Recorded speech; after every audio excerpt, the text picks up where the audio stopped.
So here we are with round 2. Seems like we're decent. I'm going to mulligan this hand. It doesn't really do anything that our deck wants. Ooh, this hand is really good if we draw 2 lands. I'm not going to mulligan it. We're on the draw, and if we draw... we have a high probability of drawing any planes. And if we draw, like, any 2 lands, we can just steal this game, which seems like a pretty good thing. Like, Benevolent Bodyguard into Solitary Trooper into Imperial Armor can just win the game. And I like winning the game. It's typically a good feeling. So here's hoping. Given mulligans do make the armor slightly worse, I'm assuming that off 2 draw phases, we have 16 more lands, so it's like a coin flip per draw phase, ish, of course. Turn 1, cycle land. Okay, so this might be a blue-green cycling deck, it looks like. That is, in fact, not a land. So, please land. Yeah, so it seems like this is going to be blue-green madness, cycling, shenanigans. Which means drawing a land is pretty good. Right here, land one time. One time. Yeah, buddy. He's F6, so I'm not worried about the order in which I cast stuff.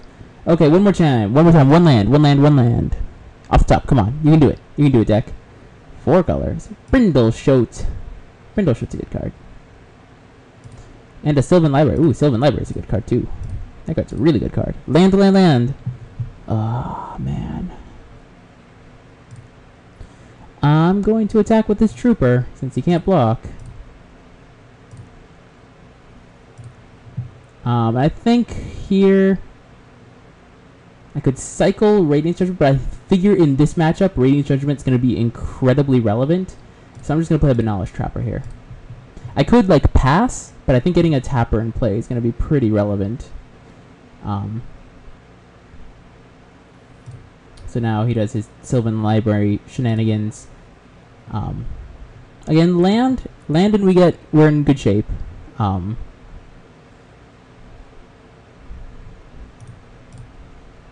If he takes some extra damage too, that's probably a good sign for us. I could have cast the Zoltari Emissary as well, but I figure a Trapper in play if we're stuck on 2 lands is slightly better than an Emissary in play when we're stuck on 2 lands.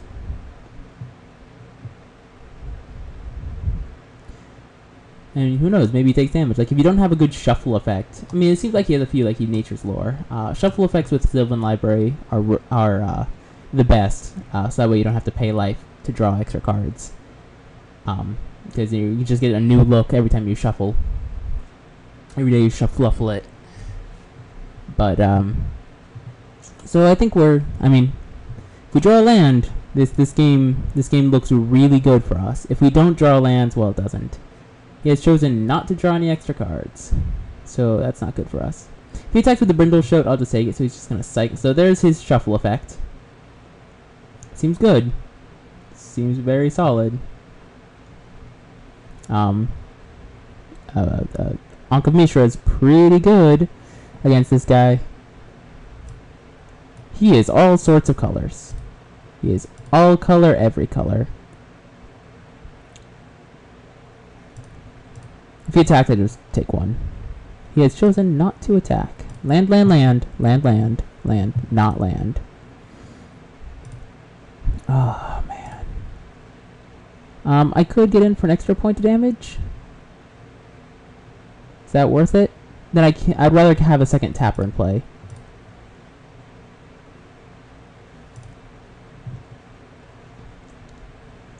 Yes, our Imperial Armor is getting slightly worse each time, but now we have 2 Tappers. 2 Tapper Trappers. So that's going to probably be good, since he's going to be casting giant creatures.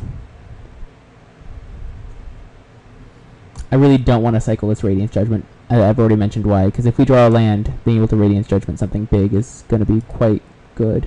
Recurring Nightmare. Sack a creature, so you can sack his Brindleshote, get a Krozen Tusker.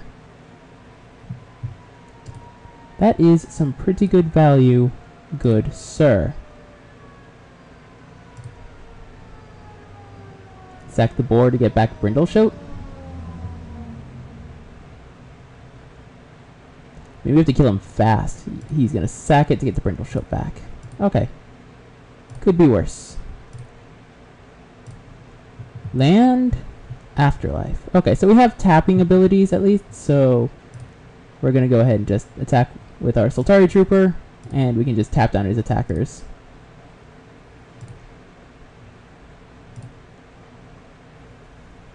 That is pretty good value for him. I might have to cycle this Radiance Judgment at some point. The reason I'm not cycling it right now is because if we don't hit a land, we can't play Trapper.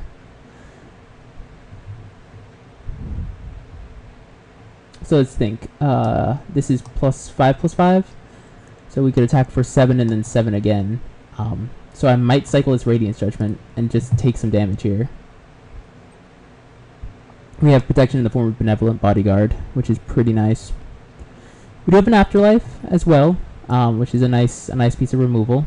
This Radiant Archangel is a dead card, but it's the most expensive, or apart from the Mountain Cycler, which actually would not be that bad a draw.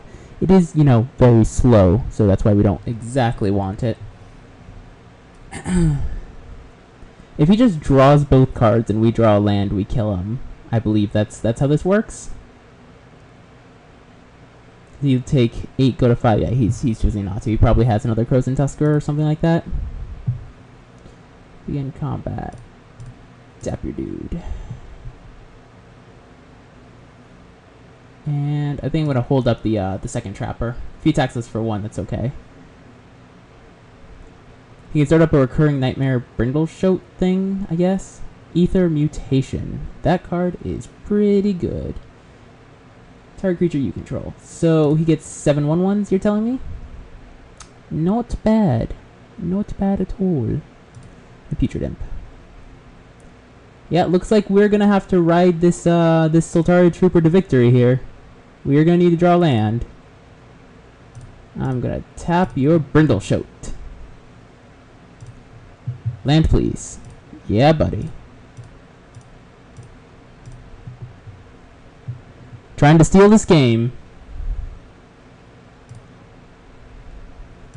Attack you for 6. Next turn, attack for 7. That's as good as we're gonna get, guys. It's as good as we're gonna get. Nothing like that. Turn 7. Actually, it's turn 6. Turn 6, 3 lands. Seems pretty good.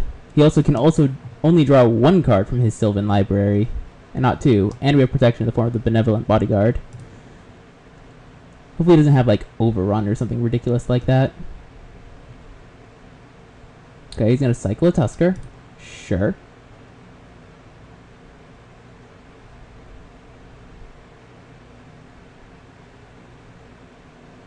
Overrun, or he gets +3/+3, but he tapped his green source. So, okay, he might have it. He's getting the second green. 1, 2, 3, 4, 5, 6, 7, 8, 9, 27. Chump, chump, chump. So we're probably dead if he has the exact land plus creatures you control get +3/+3. Deep analysis. That, my friend, is not going to be good enough.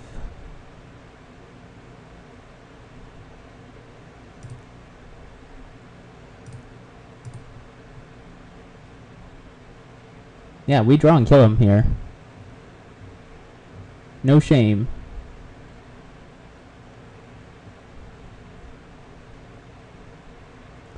Well, I told you, Imperial Armor, good card. Yeah, see, we stole that game, and his deck is good. Ankh of Mishra, very, very, very good against him. Holy cow, it's so good. Our Edict is not. Chain Lightning's fine. Wheel of Fortune's also quite good against him since he has card draw and the like. I'm gonna bring in Seal Cleansings though. That seemed good. I think I'm going to. What do I want to take out now is a better question. Chimeric Idol seems kind of slow for it. I think I kind of want to cut the Idol. And I definitely want Armadillo Cloak and the like.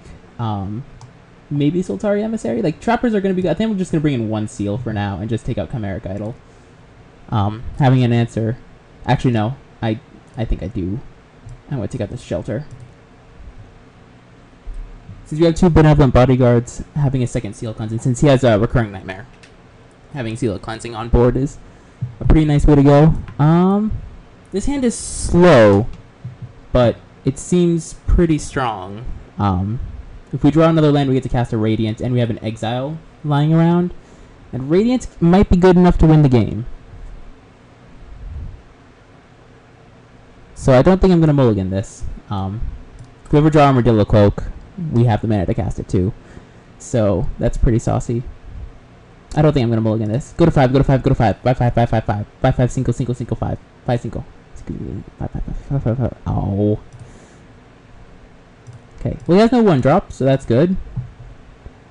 And we drew the Trapper, so that's pretty nice. I'm gonna hold on to the Seal of Cleansing till, unless he, like, if he casts Sylvan Library this turn. Oh, he's got a 1-lander. Oh ho ho ho ho ho ho. He. He got greedy. We might steal this game, guys. No land, no land. Oh, here's the. Oh sweet, we are so Seal of Cleansing that you have no idea. Land, Seal of Cleansing, and boom. I figured he'd save the Forest plus Sylvan Library in the hope he'd draw more lands, and I think that's a good way to get close to stealing this game. I'm half tempted to cycle this Chartooth Cougar, but Nostalgic Dreams getting back. Okay, that's one way to do it, I suppose. Wheel of Fortune.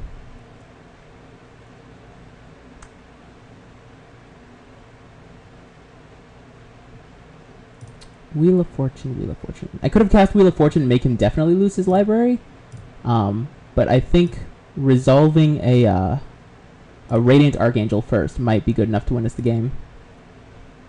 Since he's gonna... He can cast Recurring Nightmare here?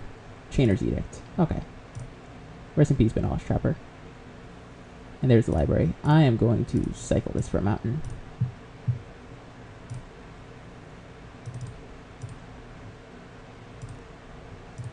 Okay. And then we're going to slam Radiant Archangel here.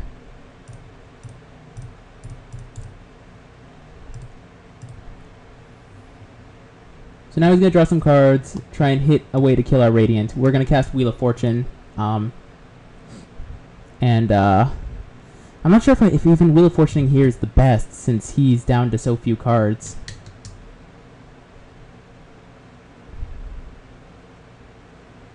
I mean, if he chooses to keep both of them, that's pretty tempting.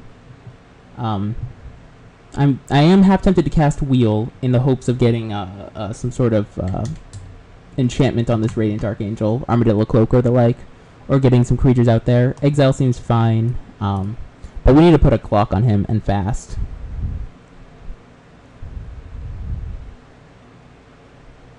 Also, finding our second seal might be relevant too. He's gone. He's just putting them on top. He's choosing not to pay life. He's choosing not to pay life. Here's a... Okay, Yavimaya Elder. Okay. Paralyze. Does not untap. Okay.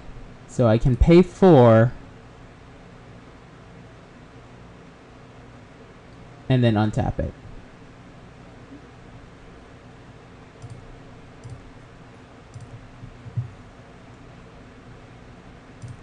I think I want to pay 4 here.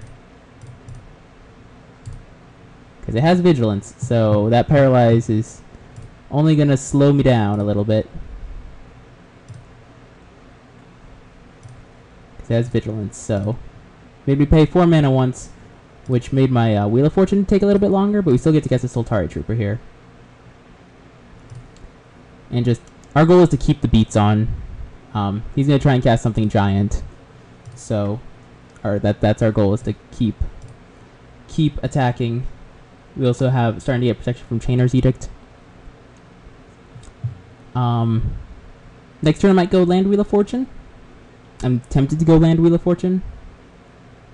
He chose not to shuffle with his... Or sorry, it's when it dies, never mind. So, If he attacks, we just take the damage. Recurring Nightmare. Sure, you have a Nightmare. You can sack your Elder, get lands, do your thing. Awesome, good for you.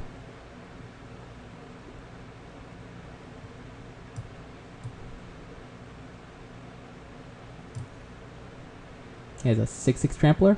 It's not bad. Makes me want to hold on to this Exile.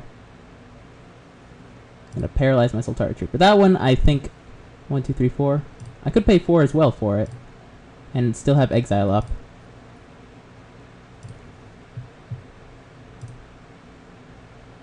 Okay.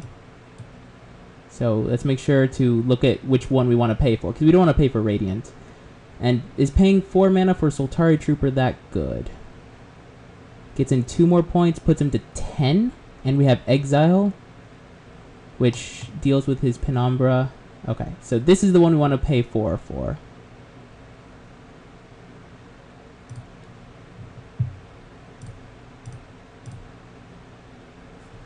I think I'd rather pay for, like, that.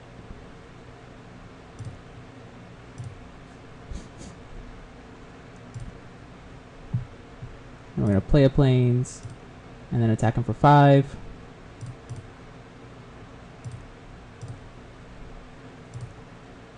Put him to 10. This makes his Chainer's Edict really bad, too. And then we'll exile and cast Wheel of Fortune next turn. And that'll probably be good enough.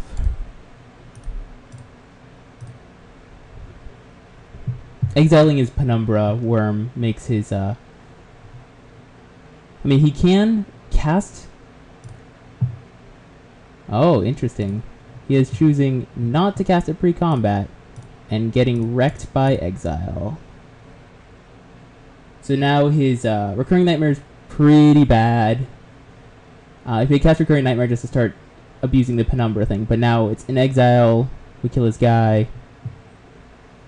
He's gonna Prof Bolt my Radiant. Okay. So yeah, I'm gonna cast Wheel of Fortune. I'm not gonna pay 4 for Trooper. Just in case we draw anything relevant. So we're not gonna pay 4. So he's splashing for Prof Bolt. Ooh, Armadillo Cloak. That is a good draw. That makes me want to play Armadillo Cloak. Play my land in case I draw Ankh. I don't have any double white, so Wheel of Fortune.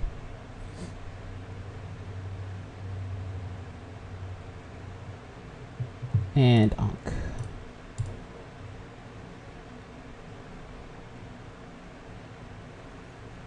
Okay. I could have cast a Benevolent Bodyguard, sacked, give it pro black, so that way the Paralyze falls off, but 1, 2, 3, 4, 1, 2, 3, yeah. It means next turn we'll be able to untap this, play Imperial Armor on it, play Benevolent Bodyguard. So that means he has to come up with a way to kill it. 1, 2, 3, 4, 5, 6, 7. Which means if he does, he just has to play a land and flashback Edict. At which point we'll have Benevolent Bodyguard plus Imperial Archangel. Or Imperial Armor. We also got the Recurring Nightmare out of his hand too, so that was pretty nice.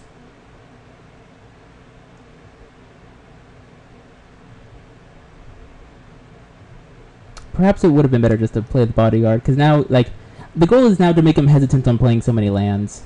And we have a 5/5 dude. That, let's see, so if he doesn't kill this, we actually kill him. 1, 2, 3, 4, 5, 8, 9. No, we put him to 1. Actually, no, we don't anymore because Ankh. So here is the Chainer's Edict, I suppose. Hard cast Crozen Tusker and tapped out. Well, guys, I did tell you. I did tell you that stuff can happen. Okay. I definitely want to pay 4. 1, 2, 3, 4. Okay. Draw my card. Play this. 1, 2, 3. And boom, get him! Boom, get him! boom, get him. I did tell you guys when I drafted the Mox that there is a good green-white deck running around. Like, we took 2 Armadillo Cloaks, or, like, 2 Imperial Armors. There's a reason why I took those cards, even though I wasn't drafting that. Because this sort of shenanigans happen. Thank you guys all for watching, and see you guys in the finals.